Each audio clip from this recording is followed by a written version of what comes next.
Okay, so hello everyone. I'm Mike Barclay, and I'm the head of growth for the European Union at MoEngage. So I shall be your host for today's live webinar. And I think across the piece now we've been working for about 12 weeks, and I guess that's kept most of us safe. But as we now start to look towards whatever the new normal is going to be, we're trying to help get marketers together and to answer the question about how do we evolve our approach in this time of crisis. If COVID-19 is teaching us and marketers anything, is that now customer experience is king. It's always been king, but more than ever, people have got time, they've got choice, and they have limited resources. So people are looking for that best quality experience. And what that means is you have to have a really clear, fit for purpose, B2C strategy, and that becomes mission critical now more than ever. So with that in mind, we're going to answer the question that how do you connect with your customers today at a deeper level? Now, we are a business that believes that the practitioners have the best ideas, and that's why we have partnered with Customlytics. So we're joined by Christian Eckhardt, who's the founder and CEO of Customlytics. Welcome, Christian. Do you want to just share a quick minute about yourself and Customlytics? Sure, absolutely. So I'm Christian, glad to be here. Thanks for inviting me. So yeah, as Mike already said, I have started and I, together with my team, I run a company called Customlytics. We do consulting for all things around mobile marketing, from infrastructure for apps, so helping integrate tools like MoEngage, to actual marketing campaigns and everything in between. Small team based here in Berlin, around 20 people. That's me, happy to join the conversation today. Thanks, Christian. And we, MoEngage, as Christian just touched on, we are a customer experience platform or customer engagement platform. We work with people like Deutsche Telekom, Travelodge, Nestle, but also retailers like Groupon, etc. And what we do is combine the ability to track, to analyze, to segment, and to predict segments, and then also then to execute on multi-channel, so any channel that you wish. So you think about you're wanting to get a piece of content, whether that's a marketing message, whether it's a push notification, whether it's a one-time passcode to the right person at the right time. That's what we enable you to do in one platform. So we've got interesting sessions lined up today, which is going to be led by Marta Fogel. Marta is the head of user acquisition at 7Mind. So welcome, Marta. We are delighted to have you in the session today. Thank you for having me, Mike. I'm really excited to share our success story and to share with you as well what 7Mind is and how we are scaling our acquisition efforts at 7Mind. So maybe briefly about myself. I've joined 7Mind almost 2 years ago, and since I've been leading performance marketing team.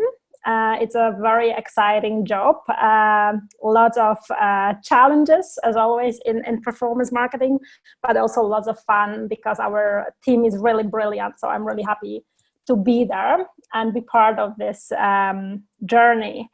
7Mind is a mindfulness and meditation app. So as you can imagine, it's also a product that is fun to advertise, and I'm really happy to share the story of how we are doing it at 7Mind today with you.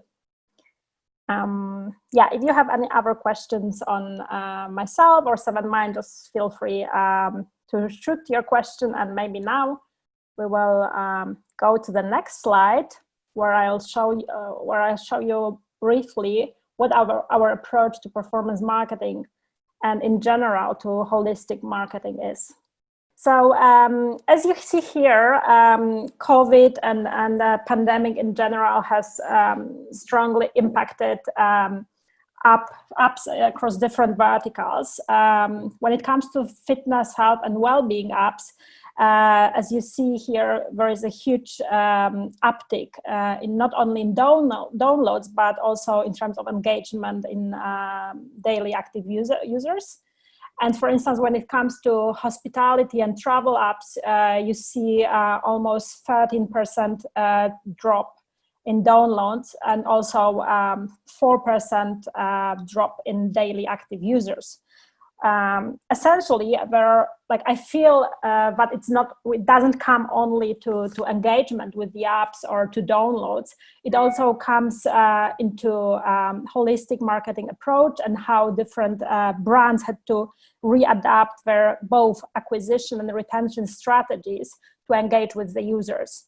So, for instance, any app you can think about, for instance, let's take a fitness app. They would be engaging on a different level with the users, engaging by saying that you can exercise at home and that you can still stay fit regardless of the current circumstances. How we did it at 7Mind, I'll show you very briefly. But what I wanted to say here essentially is that the communication with the users has drastically changed, not only on the acquisition level, so through the ads, but also on the retention, so through in-app messaging, through mails, and through the push messaging. Okay, so now you can see on the next slide our holistic approach to the marketing that includes both user acquisition and retention. Whenever thinking about user acquisition, you have to think also about what you sell to the potential users and what their expectations are. So today I'll briefly touch base on these 6 points. So essentially, how you prepare your user acquisition, which tools you have to use, what you have to pay attention to while thinking about the values you want to advertise. So we will also briefly talk about the value props, how you select them, what is important to consider. Then we will talk about both CPI and CPA-oriented campaigns. So essentially, I will deep dive into different approaches depending on whether you want to go for the volume or whether you want to go for the quality.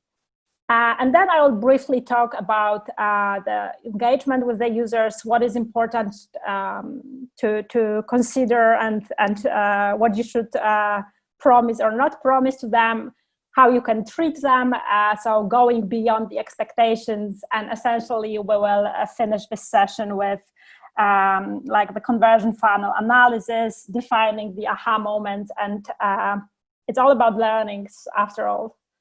Cool. So on the next slide, you can briefly see here the trends of meditation and mindfulness in the search queries. So this is essentially the tool that is Google Trends. I think many of the attendees are well aware of this tool. And it's really important to keep track on the values you want to advertise, and what is the traffic, what is the expected volume for each of the value propositions. While defining the user acquisition strategy, it's really important to align with the product and CRM teams.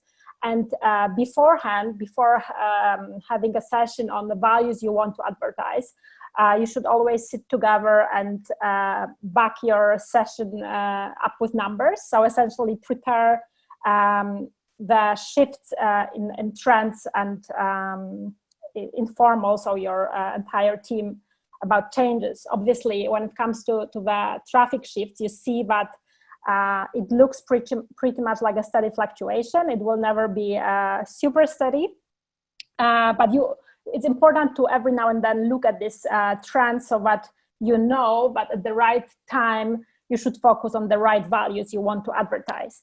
And in this case, you can actually see that when the pandemic has started, the mindfulness and meditation, the keywords were really spiking.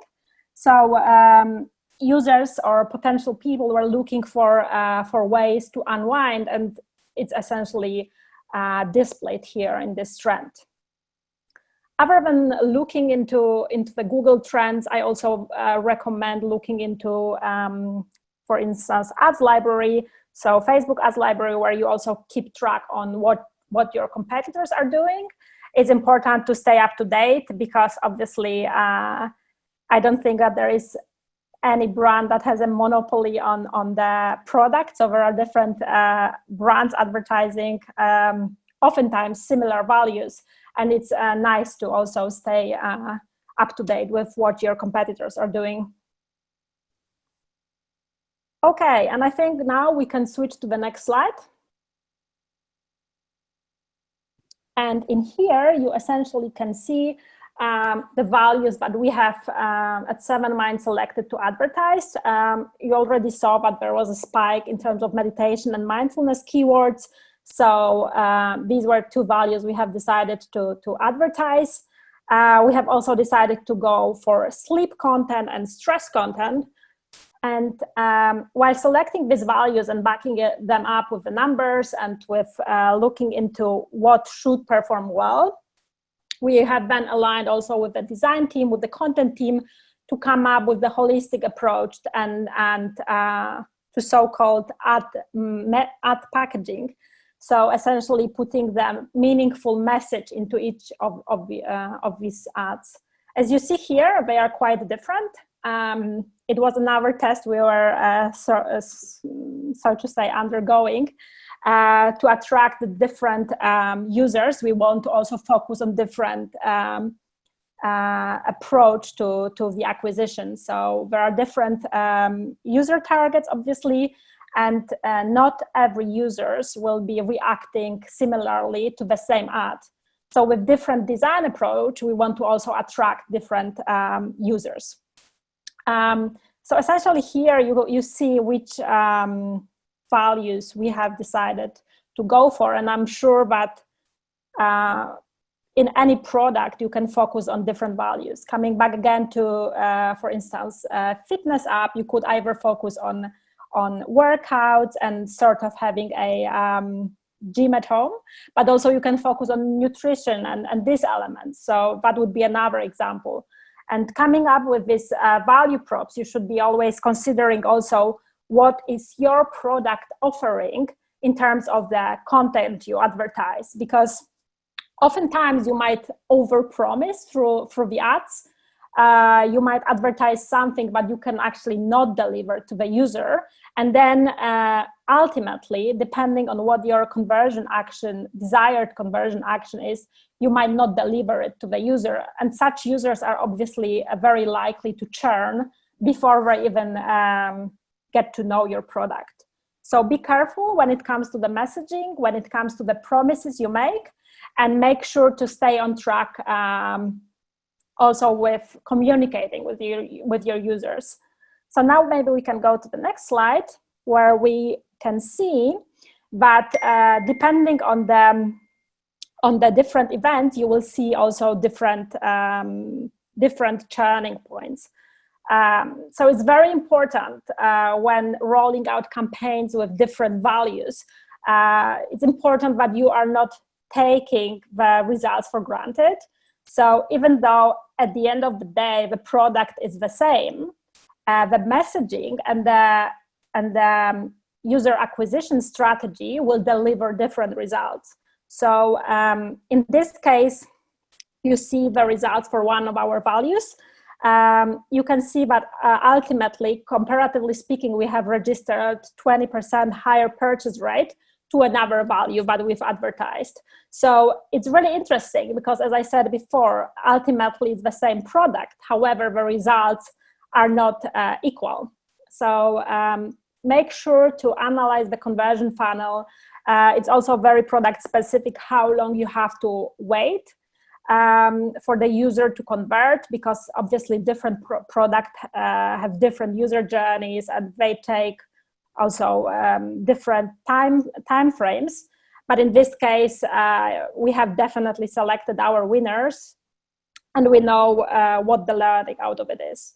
So make sure to be as detailed as possible to also determine why at some point users churned. So in our case, it was very surprising to see that these numbers are to some extent similar, but also to a large extent very different, depending on the value we've advertised for.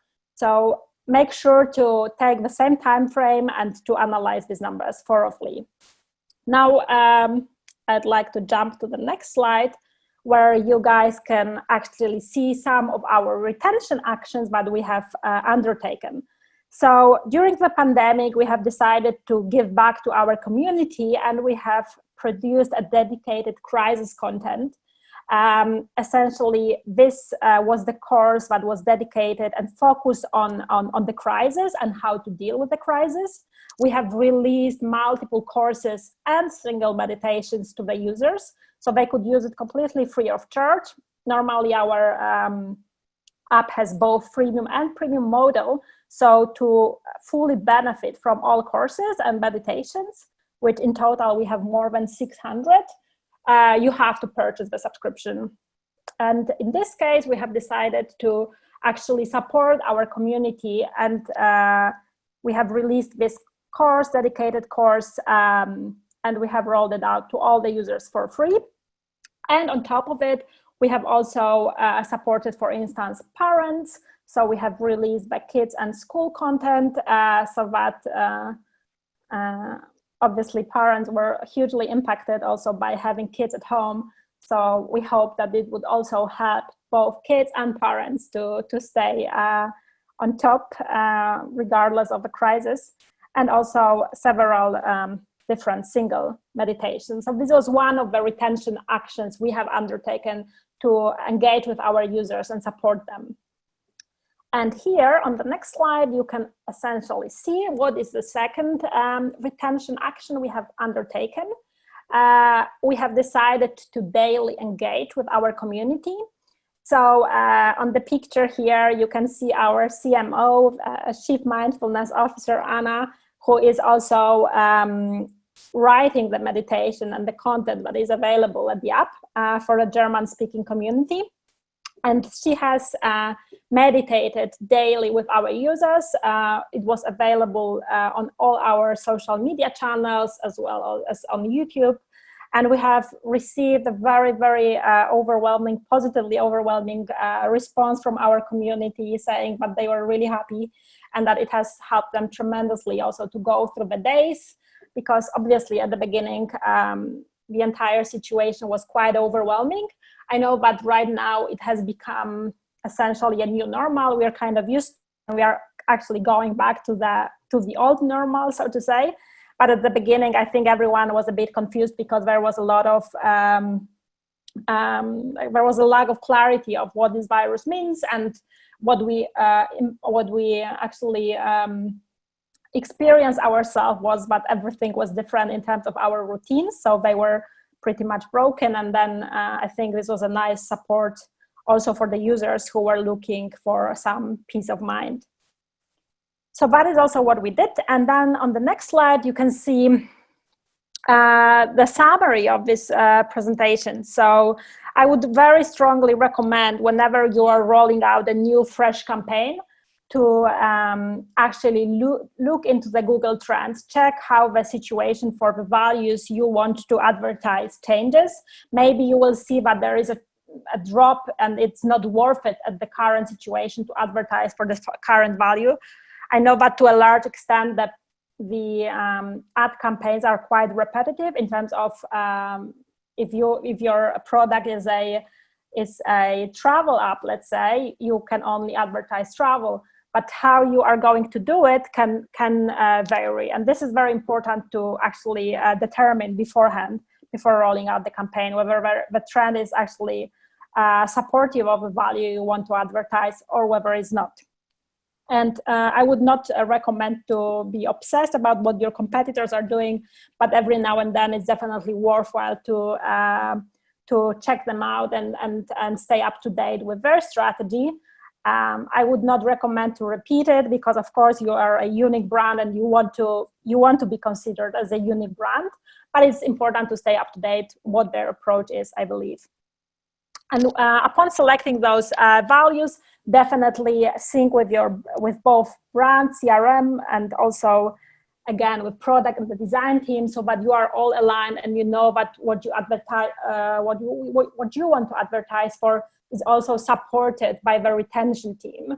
Because if you advertise something and you overpromise, it's very hard to compensate it, and pretty much you can expect the user to churn, which is obviously something you don't want to do, because as the trends show, the acquisition cost for each of the brands are growing tremendously, versus the retention is kind of neglected. So I think where the innovation comes is not only the UA, but also where the CRM is. Now the next point, again, rollout. I recommend here to roll out event-based campaigns. Obviously, if you are rolling out your UA campaign for the first time, that won't be really possible, because of course the algorithm has to learn. But it's very important to go, I believe, for quality over than quantity, so that you also make sure that you filter for the users that wouldn't convert anyways. But it's also highly contingent on what the conversion you're looking for is. So think about it, and then come up with the approach that is tailored for your brand.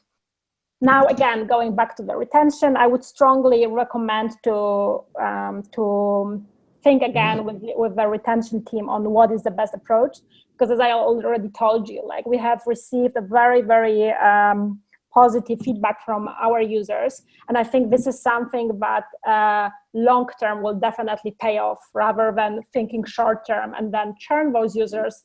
Let's rather think long term and retain those users, so that your product is also going to be routinely used. And of course, last but not least, I think any marketeer watching this or listening to this knows that data is the key. So it's very important to analyze the conversion funnels, define your aha moment so that you can replicate the learnings in your next campaign. And of course, it's also very important to, the data interpretation is a massive part of the work as well. So talk to your design team, talk to your brand team, because analyzing the data is one thing, but also communicating the data and defining what has worked and what hasn't worked is even more important, so that you don't make the same mistakes twice. And I know that doing mistakes in UA is also inevitable part of work. We want to avoid it, and we can only avoid it if we don't make the same mistake twice. Yeah, so that's pretty much it from myself. If you have any questions, hit me up. Quick question, because we've actually spoken a few times through this particular lockdown, and earlier on, there's quite a lot of conversation we're having around sentiment and tone of voice. You know, has that so obviously that's changed, and some people might not like to hear how that changed previously, but also, is it still evolving, or that settled down now? Settled down? What do you mean by settling down? Like in terms of... what I mean is, are you still finding that you need to change your tone, or has that now gone back to the new normal, which is a term that I hate to hear people say, because nothing's normal at the moment? Totally. Yeah, so I would say that what we see that is reflected in the numbers, that things are going back to normal. We in general see that the engagement with the app is definitely higher. It's also hard to kind of compare it, because as you know, Q4 is the best quarter for any health and fitness app, I believe. So yeah, just comparatively speaking, year over year, we can see that definitely engagement of the users with the product is higher, whether it's due to the COVID or whether it's due to actually appreciation of the product. It's also hard to say. We're looking into speaking with the users and hearing from them, but we definitely see that going back to normal is kind of the case. Just to help us a little bit, what are the top 3 things, though, that you would say that everybody should consider, even if they don't have time to be as granular as you have? That's a good question. So, of course, it also depends on how big your team is. I would definitely say that aligning, this is what we've learned, that aligning with the CRM and product and brand team is very important. So I would say get to know your product 100%. I know that oftentimes we work for the companies and like we use a product every now and then, but making sure you really know it is the key, I would say, because then you can also identify yourself with it and step aside and think, what I could advertise or what I could promote if I wasn't yet the user, but I would be looking into this product. So I would just really recommend getting to know the product very well, aligning with the brand and product teams, and then just go for it. And I think that in terms of the campaign rollout, it also is very contingent on the budgets and the volume you're getting in the first days or weeks is essential, but very soon you will be receiving the first answer. So analyze the numbers, get to know your product, aligned with the rest of the team. And I think that you will be at least getting the first results, but will give you some answers. Good. Yeah. So yeah, thanks a lot for sharing this. Interesting to see how this compares to the kind of the verticals that we see amongst our client base. I got one question. You've mentioned that you are that you have reviewed the Google search trends for like inspiration, like to draw inspiration for your user acquisition strategy, which makes a lot of sense. And the question is, do you see differences between the different user acquisition channels in terms of, do they respond differently to the whole Corona situation? Or was it that you changed stuff, but then kind of all the channels behaved more or less the same? Yes, so obviously I showed you the results for search queries, which mostly applies to UAC campaigns, obviously. However, I believe that this is a pretty representative sample for any channel. Of course, I would. You have to come up with the asset portfolio that matches the ad specs and like dimensions and the messaging as well individually. Yeah. But I would always believe that the Google Trends is pretty representative for any other channel as well. It's also, that's why it's really important also to adjust your assets and in terms of the users you're looking to acquire. Because of course, the message and the asset should be different for, let's say, Snapchat, and it should be different also, let's say, for YouTube, right? So that is a major difference I would recommend to pay attention to, not only in terms of the ad specs, but also in terms of the messaging, because obviously the target users on these channels are different. Thanks very much, Martha. It's been really, really useful to go through this. And thanks, Christian, again for joining us today, and enjoy the rest of your days. Thank you very much.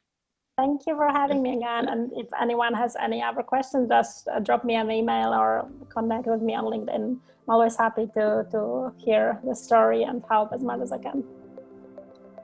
Cheers, guys. Thank you. Awesome, guys. Have a good one. Bye-bye.